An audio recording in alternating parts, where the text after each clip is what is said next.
Ողջույն բարեկամներ, նորից մեր կուպե մենք ունենք ուղեկից, որին ես ուզում եմ ներկայացնեմ, բայց մինչ այդ ես ուզում եմ ուշադրություն հրավիրել մի հանգամանքի վրա։ Մեր առաջին հանդիպման ժամանակ ես խոսեցի եւ փորձեցի մեկնաբանել, թե ինչ է նշանակում ջազ բառը։ Այն իր մեջ պարունակում է բազմազան նշանակություններ, ինչպես օրինակ շատախոսություն, շուտ ասելուկ, հետապնդում, կամ ասենք գայթակղություն, արաբերենից թարգմանված, բայց հիմքը եւ իմաստն այն է, որ համապատրաստի իմպրովիզացիոն մոտեցում, եւ դա է երևի թե մեր կուպեի ուղեկիցների զրույցի նյութը լինում։ Այսօրվա մեր զրույցի նյութը կլինի երևի թե Երևանը իր մշակութային կյանքով, իր մշակութային մթնոլորտով,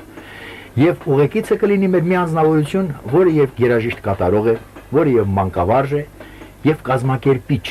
այդ բոլորը մեկ դեմքում։ Ես ուզում եմ ներկայացնել այսօրվա մեր ուղեկցին Երևանի պետական ֆիլհարմոնիայի տնօրեն եւ գեղարվեստական ղեկավար Արմեն Մանուկյան։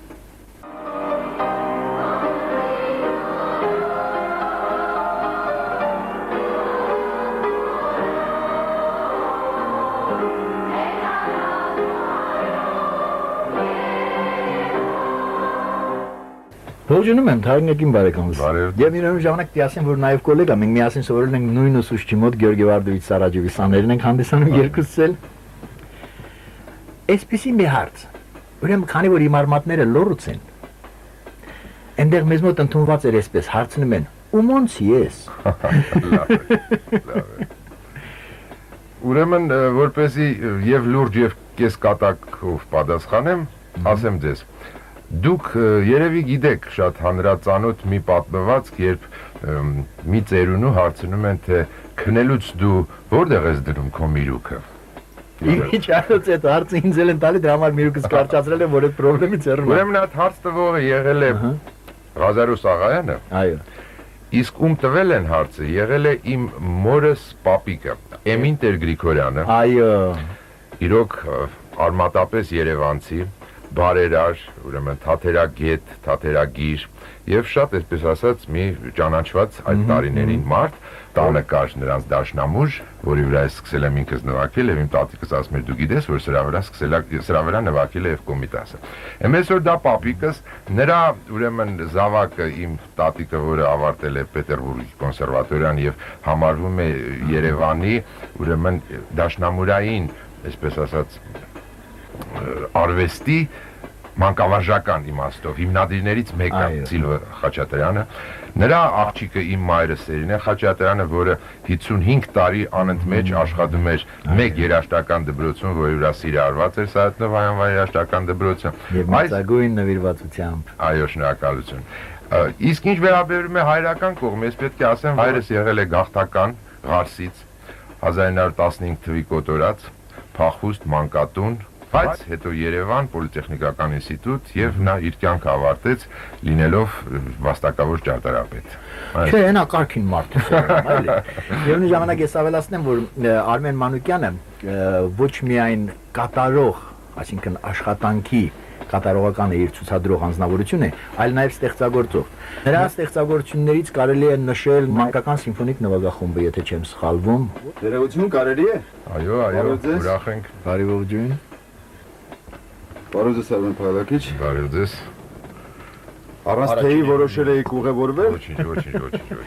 Էլի ինչ գնաց ինչ ուղևորություն առանց թեյի։ Ես ձեզ խնդրեի, եթե դժվար չէր երկու բաժակել մեզ բերեիք, ասած։ Ոչ։ Շատ լավ։ Եթե կարող Ես շարունակեմ, ուրեմն պետք է ասեմ, որ յուրաքանչյուր միջոցառում կազմակերպելը դա երևի թե ինչպես դուք ասեցիք շատ շռայլորեն, երևի մի ստեղծագործություն է։ Ինչևէ, ուրեմն մանկական սիմֆոնիկ նվագախումբը իրոք կազմվեց, անհամեստություն չլինի իմ նախաձեռնությամբ Գեղագիտական դաստիարակության կենտրոնի ուրեմն պատերի ներքո, դա 1989 թվականն էր, դա գիտեք ինչ արդեն սկսում էր բավական, Խնդրեմ։ Հարմար է։ Շնորհակալություն։ Ո՞ւց եմ ես հետ նստեիք։ Շնորհակալություն, բարի ճանապարհ ձեզ։ Նմանապես, շնորհակալություն։ 89 թվականն էր, երկրաշարժից հետո բավական մռայլ, Եվ պետք է ասել, երբ այս միտքը ծագեց հավաքել երեխաներին, ընդգրկել եւ ստեղծել սիմֆոնիկ նվագախումբ, գիտեք ինչ ներդակիր, երբ մենք արեցինք մրցույթի տիպի բան եւ հավաքեցինք ծնողներին, իդեպ Էդուարդ Միխայելովիչ Միրզոյանը մեզ շատ աջակցեց, տվեց դալիճը ձեր ուրեմն կոմպոզիտորների միության, ես ուղղակի մի այսպիսի մարդկային հարց տվեցի, ասի երեխաներ, հիմա ինչ անենք, նստենք թևաթափ լաց լինենք, 89 թիվն է կրկնում եմ, փետրվար ամիսը, թե հավաքվենք, նվագենք։ Եվ պատկերացրեք, ես զարմացա այն ոգևորությունից, որը տիրեց նրանց մոտ, պատասխանի մեջ, ոչ հավաքվենք եւ նվագենք, եւ հավաքվեցին եւ նվագեցին, եւ պետք է ասել, որ բավական հետաքրքիր կոլեկտիվ ստեղծվեց։ Հյուրախաղեր եղան Հայաստանի շրջաններում եւ հետո մենք ստացանք հրավերք Միացյալ Նահանգներ։ Մեզ հետ ես հրավիրեցի Ալեքսանդր Հարությունյանին, մեր ուրեմն փառապանց մեծագույն եւ ամենայն հարգանքի ու խոնարհման արժանի։ Այո, նա կատարեց եւ փայլուն կատարեց եւ գիտեք ինչներ հետաքրիր, երբ նստած էր 70 տարեկան Ալեհեր Մազերով, ուրեմն կոմպոզիտոր եւ նա նվագակցում էին փոքրիկ երեխաներ, դա շատ մեծ էֆեկտ տվեց եւ նա փայլուն կատարեց երեխաների նվագակցությամբ իր ուրեմն ռապսոդիան մեր հին օրերի երգերը գիտեք։ Այնքան էին մտերմացել նրանք Ալեքսանդր Հարությունյանի հետ, որ նույնիսկ մենք պատիվ ունեցանք Ալեքսանդր Հարությունյանի 70-ամյակը կատարվեց այդ սիմֆոնիկ նվագախմբի բազայի վրա։ Ոչ միայն այդ կոլեկտիվի հետ, այլ նաև ուրիշ խմբեր դուք ներկայացրել եք Հայաստանի ստեղծագործական կոլեկտիվներ տարբեր երկրներում ներկայացրել եք։ Եվ ես կարծում եմ, որ այնտեղ ինչ որ դեպքեր էլ եղել են, որոնք հետաքրքիր կլինեն եւ ծիծաղելի կլիներ միասին հիշել եւ ժպտալ։ Մեծ հաճույքով։ Ոչ թե ես ներկայացրել եմ, այլ ես բազմիցս երկրներ եղել եմ, երբ ուղեկցել եմ, ավելի ճիշտ, ավելի համեստորեն կլինի ասել, մի շարք մեր կոլեկտիվները տարբեր երկրներում։ Ես օրինակ հիշում եմ, երբ մեկնում էինք Իտալիա, այն ժամանակ դեռ չկային չվերթներ ուղիղ, եւ թռիչքը Մոսկվայից էր, Շիրիմեծվայի օդանավակայանում, ուրեմն ժողգործիքների, այսպես ասեմ, նվագ ուրեմն կատարողները ինձ ասեցին, թե դե պարոն Մանուկյան, ինչպես պետքա լրացնենք այդ դեկլարացիաները։ Այն ժամանակ պարոն էր թե ընկեր էր դե։ Չէ, արդեն պարոն էր։ Արդեն պարոն էր։ Ու պարոն էլ կա, այս դեպքը պարոնի ժամանակ էր։ Լավ է։ Պարոնի ժամանակ էր եւ պետք է ասեմ, մի քանի անգամ հարց տվեցին, ես ասի տղաներ, չեմ հասկանում։ Դե տեսեք, իմ անկետան, իմ դեկլարացիան վերցրեք, տեսեք, այսպես ուրեմն բան արեք։ Եվ ինքս ուրեմն գնացի տեսնեմ, թե երբ է սկսվելու այդ ուրեմն չվերթի էս ռեգիստրացիան, ինչպես ասում են, վերադարձա եւ իբրև ուրեմն դելեգացիա ղեկավար ես առաջինը անցա, որ ինձ ստուգեն եւ հետո գալիս էր խումբը։ Եվ դուք պատկերացնում եք, երբ ուրեմն ամբողջ այդ ինքնաթիռի ես այնտեղ մենակ հայերը չէին, մարդիկ հերթ են կանգնած տարբեր ազգություններ, ուրեմն 4-րդ, 5-րդ հոգու վրա ինձ այս ուրեմն անցկացնողը, այս Տամժնյայի անցկացնողը պատասխանատուն ասում է ներեցեք, ձեզ կարելի է մի րոպե։ Ես վերադառնում եմ եւ նա ինձ հաց է տալիս, ներեցեք, ձեր ուրեմն այս պատվիրակության մեջ քանի հատ Մանուկյան առնենք կա, ես ասում եմ, ես մենակ եմ։ Բայց ինչու բացատրել ես 5-րդ, 6-րդը անցնում են նույն դեկլարացիայով։ Բանացիորեն արտադրել էին։ Հիմա դուք պատկերացնեք, կանգնացնում են ռեգիստրացիան, նորից մենք գնում ենք, սկսում ենք լրացնել։ Կուրիոզներ շատ է լինում իհարկե։ Իհարկե, բացի կուրիոզներից նաև եղել են շատ հետաքրքիր կազմակերպումներ եւ հրավերներ։ Ես ուզում եի միևնույն ժամանակ մի հարց նույնպես տալ։ Այդ Տաթևիկ Հովհաննիսյանը երբ որ եկավ այստեղ անցյալ տարի եւ փայլուն համերգներ ունեցավ Արմեն Դոնելյանի հետ, այստեղ ոնց ասած ձեր մատն էլ էր խառը, ինչքան ես գիտեմ։ Այստեղ ես մի քիչ ավելի համարձակ կասեմ, ոչ թե իմ մատն էր խառը, այլ ուղղակի դա մեր հրավերքով եկավ Տաթևիկ Հովհաննիսյանը։ Առաջինը մենք մի բակում ենք ինչ որ միտեղ ապրել, մեծացել, հասկանում եք, առնչությունը Օֆելիա Ամբարձումյանի ընտանիքի հետ եւ նա հետո սկսեց իր երգեցողությունը 114 անգլիական թերքումով դպրոցում, ուրեմն կար մի վոկալ նվագախումբ, վոկալ երգչախումբ եւ ես էլ նույնիսկ նրանց կոնցերտմեստերն էի, նվագակցողներ։ Մեծ որ Տաթևիկին ես շատ վաղուց գիտեմ եւ շատ վաղուց եմ հավանում։ Ինչ վերաբերում է այս հյուրախաղերին, իրոք 1 տարի Մարտին տևեց մեր բանակցությունները։ Իդեպ բանակցությունները ոչ թե Տաթևիկի հետ, Տաթևիկի հետ ամեն ինչ պարզ էր։ Երբ ես լսեցի նրա երաժշտական այդ ուրեմն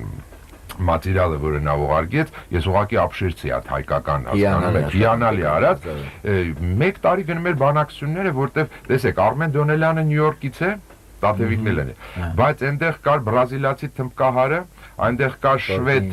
բանը, կոնտրաբաս, այսինքն նրանց հետ այս բոլոր հարցերը ծրագրել այնպես, որ բոլորը հայտնվեն Երևանում եւ գար ձեր եւ իմ կողմից շատ հարգված Ջորջ Ավագյանը, սա զուգադիպություն չէր, սա պայմանավորվածությունն էր, սա, այսպես ասած, կազմակերպված հյուրախաղեր էին։ Այնպես որ ես շատ երջանիկ եմ, շատ ուրախ եմ եւ ես գտնում եմ, որ Երևանի Պետական ֆիլհարմոնիայի մինչ այսօրվա րոպեն դա ամենաուժեղ պիկն էր այդ։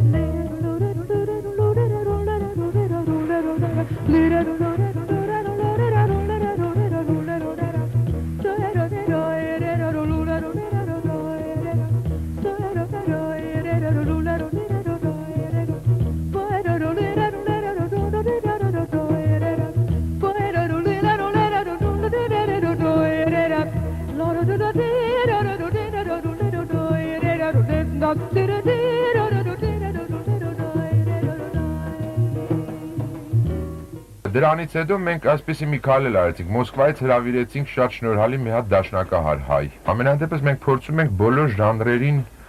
օգտակար լինել, օգտակար։ Վերջին հաշվով երաժշտությունը մնում է երաժշտություն անկախ ժանրային պատկանելության։ Ես ընդհանրապես կներեք մի բան եմ ուզում ասի, ես գտնում եմ, որ մշակույթը չի կարելի ղեկավարել եւ պետք չի ղեկավարել։ Մշակույթը պետք է կազմակերպել, չէ։ Մշակույթը պետք է կազմակերպել, այսքան բան։ Եթե մշակույթը ճիշտ կազմակերպվի, եթե չլինի, որ նույն օրը հասկանում եք տարբեր դահլիճներում նվագում են ջութակարներ կամ նույն օրը երգում են պոպ խմբեր կամ նույն օրը պարարը, ամեն ինչ նորմալ պլանավորվի եւ կազմակերպվի արվեստի ճիշտ ցուցադրումը, սա է արվեստը ղեկավարել պետք չի։ Ինչա Սվետլանա Վասարձյանը պետք է ղեկավարել, թե Կոմիտասյան Վակարյակը ղեկավարել։ Չէ։ Սա իմ կարծիքն է, ինձ թվում է երևի Ճիշտ կարծիք է։ Ճիշտ կարծիք է։ Հիմա մի հանգամանք եւս, այսօր պատահականության օրինաչափության դրսևորումներից ելնելով ես պատահաբար մոռացել եմ իմ այն պայուսակը, որը միշտ պատահաբար ինձ հետ վերցնում էի, դրա համար ես չկարողացա այսօր այդ հարցը բարձրացնել։ Եվ հիմա այդ նույն Էյնշտեյնի հարաբերականության թեորիայից ելնելով պատահաբար դուք որևէ պայուսակ ոչինչ հետները չեք վերցրել։ Վերցրել եմ, Մարտին ջան, բերել եմ, դոշավել եմ, բերել։ Հանրահայտ կինոից հիշում ես։ Ուրեմն, եւ մանկական տարիներից եւ ծնողների հետ էի գնում։ Եվ հետո այդ համերգահյուրախաղային ես շատ եմ ուրեմն զբոսնել կամ շրջել։ Եվ պետք է ասեմ, որ նույնիսկ մանկական հասակից ինձ մեջ ինչ որ կերպար է ստեղծվել, երևանցիները ինչպես էին գնում գնացքով։ Իդեպ դες չի զարմացնում, ես նենց ալյա գնացք եմ հագնվել, էլի հասկանում եք։ Ես էլ գնահատեցի եւ կարծում եմ մեր հերոստատիտողները նույնպես գնահատեցին։ Եվ իհարկե երևանցիները չէին կարող իրենց թույլ չտային, որ ինչ որ չվերցնեին հետները, հասկանում ես։ Էս ինչ են անում։ Այսպես։ Վայ, ես ինչ հրաշալի է։ Այ քեզ ման։ Եվ Երևանի համն ու հոտի համար այդ բաժակները ես ինչի խմի։ Դուք պետքա լավ հիշեք կրեմ սոդա։ Այ, մանկության Ֆիլհարմոնիայի փոքր դալիճի դիմացի ջրերի խմիչը։ Այո։ Որոշեցինք, որ եւ իհարկե խաշատ ձուն։ Բայ, հա։ Այ իսկ ճանապարհ գնալու, իսկ ճանապարհ գնալու։ Իսկ սա Երևանցու հոգեբանությանը համապատասխան երևույթ է։ Ես չեմ ուզում ասեմ, որ միմիայն երևանցու։ Ես հիշում եմ, որ երևանցիները այսպես էին։ Տղամարդիկ միանգամից հագնում էին պիժամը։ Կանայք հագնում էին խալաթներ։ Բայց բաժակները ես դրա համար խնդրեցի։ Ես այդ գնահատեցի հիմա արդեն։ Այո։ Բայց բացելու ստեղ բացելու տեղ։ Հիմա կբացենք, բացի չել ուներ մոտս։ Ինչ պատրաստվածություն։ Մի րոպե։ Աղել ունեմ։ Սա ես չունեմ, սա ընդունված ռիտուալ է։ Օխայ։ Կրեմ սոդա, հիշենք մանկությունը, հա։ Նա համը հիշեմ։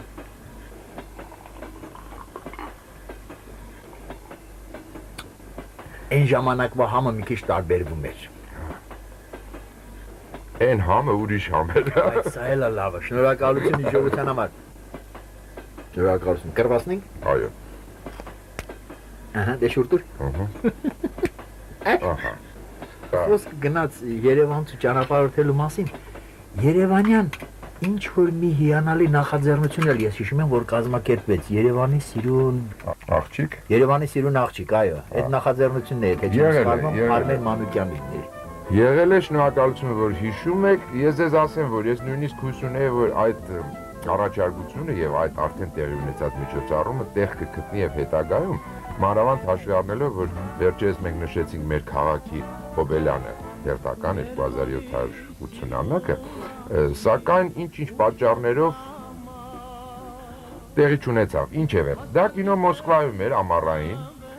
եւ ամեն օր մի հետաքրքիր ժանր ջազ կար, դուք ելույթ ժողովրդական արվեստ, մանկական արվեստ, մարդիկ ամառը նստած ծխում էին, սուրճ էին խմում եւ շատ մտերմիկ էր, շատ ցածր գներով տոմսեր էին եւ այդ դրանից հետո ոնց որ թե եզրափակիչ եղավ Երևանի սիրուն աղջիկ, այն էլ գալիս է նույնպես իմ Երևանցուս մանկությունից, որովհետեւ Երևանի սիրուն աղջիկը դա եկել է Առաջի սիրո երկֆիլմից, որ ինձ համար արդեն ուղղակի դասական երաժշտություն է, շատ մտերմիկ եւ դա դառավ լեյտմոտիվը, անդեղ իդեպ եւ ձեր ստեղծագործությունները կատարվեց եւ ուրեմն Օրբելյանի եւ Այվազյանի համենայնդեպս իբրև երաժշտի ինձ մոտ միտքը էսպեսին էր, որ հիմքում դրված լիներ ոչ միայն մթնոլորտը, որը բեմում պետք է արտացոլվեր, հիմա ինչ-որ բան ստացվեց, ինչ-որ բան չէ, բայց կարևորը ինչ մեզ մոտ ստացվեց, որ 2 ժամ անընդմեջ դալիճում լսվում էր հայկական երգ, հայկական երաժշտություն։ Լավ, ինչ պետք է անենք, որ Երևանը կարողանանք պահպանել այնպիսին, ինչպիսին որ նա եղել է, լավ իմաստով։ Ես գտնեմ այսպես, որ մարդ պետք է մի քիչ զբաղվի խոսակցություններով, մասնագիտության համաձայն, իր նվիրվածության համաձայն, եթե գործ անի այս քարերը, մեկը մյուսին, սա արդեն իբրև ճարտարապետի տղա եմ ձեզ ասում, ճիշտ հիմքով կշարունակվի։ Այն ինչ որ մեզ թողել է մեր հայկական ճարտարապետությունը։ Եվ մենք դեռ բան ունենք անելու եւ սերունդներն էլ կտեսնեն։ Ես այս ուրիշ բան ասեմ, եթե օրինակի համար ես հիշում եմ եւ այն թե ով էր Ցոլակ Վարդազարյանը, ինչու, որովհետեւ սա բեմ է, սա արվեստ է։ Ես հիշում եմ ձեր տան ապրող մի այլ Փոխարի Հրանտ Պետրոսյանին, ես դա տեսել եմ, ես դրա վրա աճել եմ։ Առաջ նույն հայ համերգում մենք անցկացնում էինք միջոցառում, մենք սպասում էինք վաղը ինչ կասեն դրա մասին, ինչ կգրեն դրա մասին, իդեպ ինչ կասեն մասնագետները եւ ինչ կգրեն տվյալ ոլորտի գրողները։ Այսօրվա օրով դուք տեսնում եք հեռուստատեսության, որ նույն թղթակիցը կարող է նստի կես ժամը մեկ տարբեր նախարարություններում, տարբեր միջոցառումներում եւ սկսի մտքերը։ Ես չեմ ուզում վիրավորեմ ոչ մեկին, բայց պրոֆեսիոնալ մեկնաբանություն, պրոֆեսիոնալ վերլուծություն եթե լինի, այն ժամանակ միգուցե եւ շատ բան ընկնի իրոք։ Հիմա ով ինչ գտնում է հարմար, հանում է բեմ, հանում է էկրան, տպագրում է։ Եվ իհարկե ես շատ կցանկանայի, որպեսզի ես ինքս ունենայի հնարավորություն Երևանի ամեն լավը եւ համնուհոտը փոխանցեի իմ թորնիկին։ Հիանալի անձնավորության եւ մեր ապագան կարող ենք ասել, որ վստահելի ձեռքերում կլինի։ Տեսնենք։ Իսկ այժմ հայտարարում ենք ընդմիջում, մինչև մեր հաջորդ հանդիպումը տեսնենք ինչ ենք անում։ Հաջողություն եւ ամենայն բարիք։